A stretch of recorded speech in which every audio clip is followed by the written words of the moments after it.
നമസ്കാരം. ഞാൻ ഇതിനു മുമ്പേ ഈ DNA മലയാളത്തിൽ തന്നെ ഈ ഹെർബാ ലൈഫ് എങ്ങനെയാണ് ഇത് നടന്നു പോകുന്നതെന്നും എൻ്റെ അനുഭവങ്ങളും ഞാൻ നിങ്ങൾ പ്രേക്ഷകരുമായിട്ട് പങ്കുവച്ചിട്ടുണ്ടായിരുന്നു. അതിലും ഗുരുതരമായ കാര്യങ്ങളാണ് ഇപ്പോഴെന്നല്ല പണ്ടേ ഇതിൽ നടന്നുകൊണ്ടിരിക്കുന്നത്.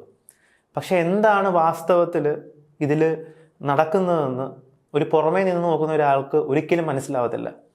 ഞാനിതിൽ വർക്ക് ചെയ്ത ഒരാളായതുകൊണ്ടും എനിക്കുണ്ടായ എൻ്റെ അമ്മയ്ക്കുണ്ടായ ആരോഗ്യ പ്രശ്നമാണ് എനിക്ക് ഇതിനെതിരെ തിരിയാൻ സാധിച്ചത്, ചിന്തിക്കാൻ തുടങ്ങിയത്, ഈ പ്രൊഡക്റ്റിനെ കുറിച്ച് അന്വേഷിക്കാൻ തുടങ്ങിയത്, ഈ പ്രൊഡക്റ്റിൽ എന്തൊക്കെ കണ്ടൻസ് ഉണ്ടെന്ന് മനസ്സിലാക്കുകയും അത് ഞാൻ പുറം ലോകത്തോട് വന്ന് പറയുകയും ചെയ്തത്. പക്ഷേ ഈ വീഡിയോസ് ഞാൻ പുറമേ വന്ന് പറഞ്ഞതിന് ശേഷം പ്രത്യക്ഷമായും പരോക്ഷമായും എന്നെ ശരിക്കും ആക്രമിക്കാൻ നോക്കുന്നുണ്ട് ഇവർ. എൻ്റെ യൂട്യൂബ് ചാനൽ വഴി, അതുകൂടാതെ തന്നെ ഞാൻ യാത്ര ചെയ്യുമ്പോൾ എൻ്റെ പുറകെ വരിക, എനിക്ക് വധഭീഷണി വരെ ഈ സംഭവം ഞാൻ പറഞ്ഞതിന് ശേഷം എനിക്കുണ്ട്. ഞാൻ ഈ ഒരു കാര്യത്തിന് വേണ്ടി വീണ ജോർജ് മേഡം, മുഖ്യമന്ത്രി, ഞങ്ങളുടെ മേയർ, അതുകൂടാതെ നമ്മുടെ panchayat secretary, vice president, chairperson, ഇവരെല്ലാം കണ്ട് ഞാൻ ഇതിനെക്കുറിച്ച് വിശദമായിട്ട് പറഞ്ഞു. പക്ഷെ അവരെന്തും കൊണ്ട് വേണ്ട നടപടികൾ ഉണ്ടാവുന്നില്ല എന്നുള്ള ഒരു കാര്യം മാത്രമേ ഞാൻ ചിന്തിക്കുന്നുള്ളൂ. മുഖ്യമന്ത്രിയുടെ ഓഫീസിൽ നിന്ന് എനിക്ക് ലെറ്റർ കിട്ടി, ഇതുപോലെ അനധികൃതമായി പ്രവർത്തിക്കുന്ന ന്യൂട്രീഷൻ സെൻ്ററുകൾ ആരോഗ്യവകുപ്പുകാർക്ക് ചേർന്ന് താങ്കൾ ഇതിൻ്റെ ശ്രദ്ധയിൽപ്പെടുകയാണെങ്കിൽ അത് പൂട്ടിക്കാനുള്ള കാര്യം അത് ഞാനാണോ ചെയ്യേണ്ടത്? എനിക്ക് പ്രധാനമായിട്ട് പറയാനുള്ളൊരു കാര്യം, കമ്പനിയുടെ ലേബലിൽ ഒരു ഫിസിഷ്യനെ കാണണമെന്ന് അവരുടെ സേഫ്റ്റിക്ക് വേണ്ടി എഴുതി വെച്ചിട്ടുണ്ട്. രണ്ടാമത്തെ കാര്യം, ഇതൊരു അസുഖം മാറുന്നൊരു പ്രൊഡക്റ്റ് അല്ലെന്ന് എഴുതി വെച്ചിട്ടുണ്ട്. ഇതെല്ലാം കമ്പനിയുടെ സേഫ്റ്റിക്ക് എഴുതി വെച്ചിട്ടുണ്ട്. എന്തും കൊണ്ട് എഴുതി വെച്ചു എന്ന് ചോദിച്ചു കഴിഞ്ഞാൽ, ഇവരുടെ ക്ലബ്ബിൽ പോയി ഏതെങ്കിലും ഒരു ഗസ്റ്റിന് എന്തെങ്കിലും സിവിയർ ഒരു പ്രോബ്ലം പ്രൊഡക്റ്റ് കാരണം ഉണ്ടായിക്കഴിഞ്ഞാൽ കമ്പനിക്കെതിരെ കേസ് കൊടുക്കാൻ പറ്റത്തില്ല. അപ്പോൾ കമ്പനിയുടെ ഏറ്റവും വലിയ ലൂപ്പോളാണ് ഞങ്ങൾ ഫിസിഷ്യനെ കാണണമെന്ന് എഴുതി വെച്ചിട്ടുണ്ടെന്നുള്ള കാര്യം. പക്ഷെ ക്ലബ്ബ് നടത്തുന്നവരെന്താണ് ചെയ്യുക?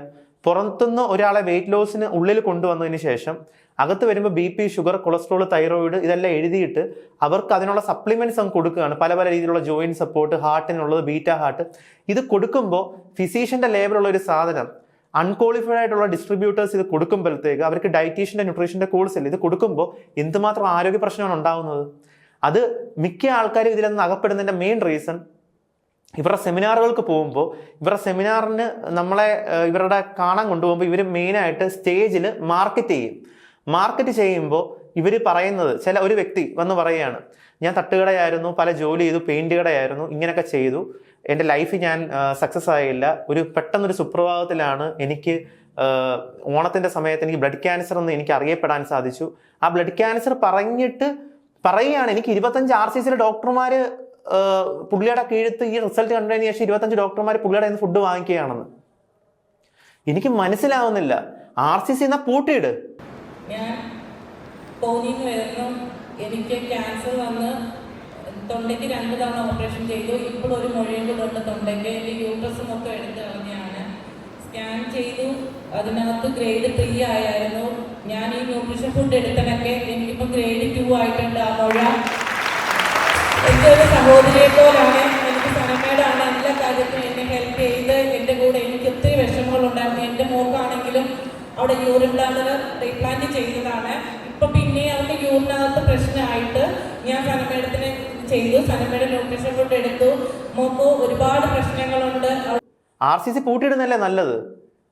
നിങ്ങൾ പുറമേ ഒന്ന് പറയുന്നു, ക്ലബിന്റെ മുമ്പിൽ ഹെർബാ ലൈഫ് ന്യൂട്രീഷൻ എഴുതി വെക്കത്തില്ല, നിങ്ങൾ ഹെർബാ ലൈഫിൽ വർക്ക് ചെയ്യുന്നവരാന്ന് പറയത്തില്ല. ഈ ഉള്ളിൽ കിടന്ന് ഈ ഒരു കള്ളത്തരം പോലെ ഇത് കാണിക്കേണ്ട കാര്യം എന്താണ്?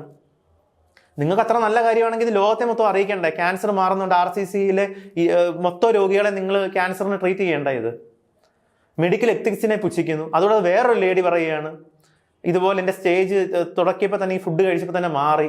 എന്താണിത്? മെഡിക്കൽ സിസ്റ്റത്തിനോടുള്ള ഒരു വെല്ലുവിളിയല്ലേ ഈ നടക്കുന്നത്? ഞാൻ ആരോഗ്യമന്ത്രിയോടാണ് ചോദിക്കുന്നത്. ഇതൊന്നും ശ്രദ്ധപ്പെട്ടിട്ടും എന്തുകൊണ്ട് ആരോഗ്യമന്ത്രിയോട് ഞാൻ വിനയപൂർവ്വം ഞാനൊരു അപേക്ഷയുടെ കൂട്ടാണ് ചോദിക്കുന്നത്. എന്തുകൊണ്ട് നടപടി എടുക്കുന്നില്ലെന്നാണ് ഞാൻ ആലോചിക്കുന്നത്. ഒരു സ്ഥാപനം തുറന്നു വെച്ച് അവിടെ അൺക്വാളിഫൈഡ് ആയിട്ടുള്ള വരുന്ന ആൾക്കാരെ ഇതുപോലെ സഡനായിട്ട് വരുന്ന ഡ്രഗ്സിന്റെ ഇമ്പാക്ട് മൂലം തുടക്കത്തിൽ വരുന്ന ചേഞ്ച് കാരണം ഇവരെ സെമിനാറിന് കൊണ്ടുപോയി വലിയ ക്യാൻസർ മാറിയെന്നുള്ള റിസൾട്ട് പറയുകയും അവരവരുടെ ബന്ധുക്കളെ കൊണ്ടുവരികയും ഇതൊരു മൾട്ടി ചെയിൻ പോലെ ഇങ്ങനെ പടർന്ന് പന്തലിച്ച് യാതൊരു ആരോഗ്യ മേഖലയിൽ ഒരു ഭയങ്കര രീതിയിലുള്ള ഒരു കുറ്റകരമായിട്ടുള്ള കാര്യമല്ലേ ഇത് നടക്കുന്നത്. അസുഖം മാറി എന്ന് പറയുന്നത് എന്ത് ഗ്യാരണ്ടിയാണുള്ളത്?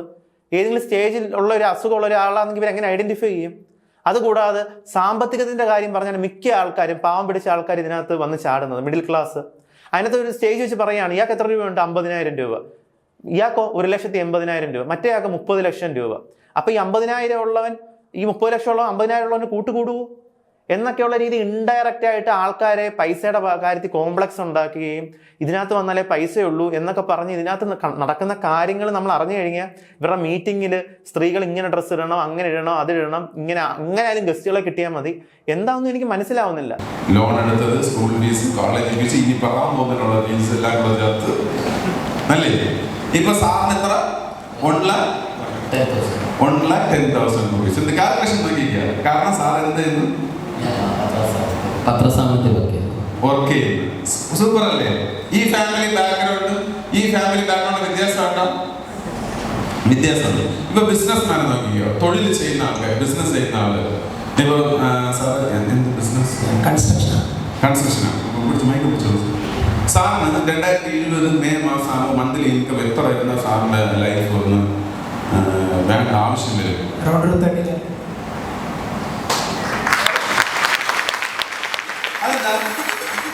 ഞാൻ എന്റെ ട്രെയിനിങ് കേട്ടിട്ടില്ല, ഇല്ലല്ലോ, ഫസ്റ്റ് എന്റെ ട്രെയിനിങ് കേട്ടിട്ടില്ല. ഇതെങ്ങനെ ഈ ഫാമിലി ബാക്ക്ഗ്രൗണ്ടിൽ എങ്ങനെ ഈ വിദ്യാഭ്യാസം ഈ സാറ് ഈ സർക്കിളിൽ കൂടുവോ? വൈകുന്നേരം അല്ലേ ചുമ്മാ ഇരിക്കുന്ന വാടക വിളിച്ചിട്ട് ഈ സർക്കിളിലോട്ട് പോവോ സാറ്? ഈ സർക്കിളിലോട്ട് പോവോ?